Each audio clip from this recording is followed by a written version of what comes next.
thought, isang ordinaryong Filipinang tulad ko, nakabili na rin po ng 2 brand new home dito sa Amerika at kumikita na rin ng $20,000 to $40,000 a month nang dahil po yan sa isang negosyong sinilihan ko 5 years ago.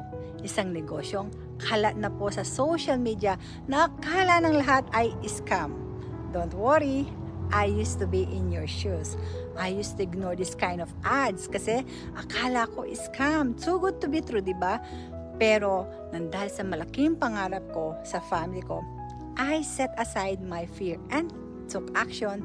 Malay mo, this is for you too. I know you're not here. Hindi po ito aksidente. It's a divine appointment. Hi there! Ako po pala si Michelle Manansala, tubong Pampanga, pero currently residing here na in Sacramento, California. If you're watching this, you probably have a desire. The same desire as mine na mabigyan ng magandang kinabukasan ang iyong family, makapag-retire ng mas maaga, or makapag-quit sa multiple jobs mo. Pero hindi mo alam kung ano ang gagawin kasi halos ubos na ang oras mo sa kakatrabaho. I get it. Ganyan din po ako noon. Pagod sa paulit-ulit na cycle ng buhay.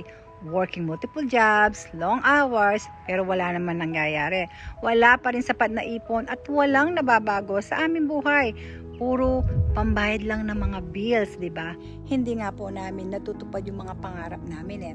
Kaya, I pray to God na sana bigyan po ako ng sign to heal our finances, na to lead us to the right opportunity.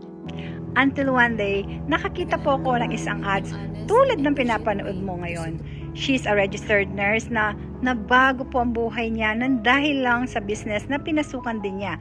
Pero syempre, sa simula, I was skeptical. Akala ko, hindi ito legit or scam. But of course, through prayers, I did my due diligence and took a leap of faith. So, dun sa ads na yon, they asked me to watch the 90-minute free webinar at doon malalaman po natin kung paano mag-i-start itong business na ito. At nung nakapasok po ako sa community, grabe, ang dami na palang gumagawa ng business na ito. Kumikita sila ng 5 to 6 figures income na higit pa sa kanilang mga profesyon. I was so inspired sa kanila. But of course, still have a doubt to myself na baka hindi ko kaya kasi I'm not a tech-savvy person. I don't have any business experience at ayokong magbenta. Akala ko kasi bentahan, pero hindi po. The rest is history. Ngayon, meron na po akong oras para sa pamilya ko na makasama sila, mag-travel all over the world na hindi ko na iniisip yung gastusin. Nakabili na rin po kami ng 2 brand new home, 5 properties in the Philippines, 6 na sasakyan. Paid po lahat yan ng cash. Ayan po, isa na yan yung nabayaran ko. $90,000 po yan. Paid yan ng cash. At nandahil din po sa business na ito, nakakatulong na rin po ako ng mas marami. At nakapag-quit na po ako sa multiple jobs ko. So, katulad nyo din po ba ako na may malaking pangarap para sa mga anak mo na gusto mo sila mabigyan ng magandang kinabukasan, mabilhan ng bahay, mga sasakyan, or tax registered na pwede mong ipamana sa mga anak mo in the future. So, connect with me dahil po ang business na ito po ang magbibigay sa'yo ng mga pangarap mo para sa kanila.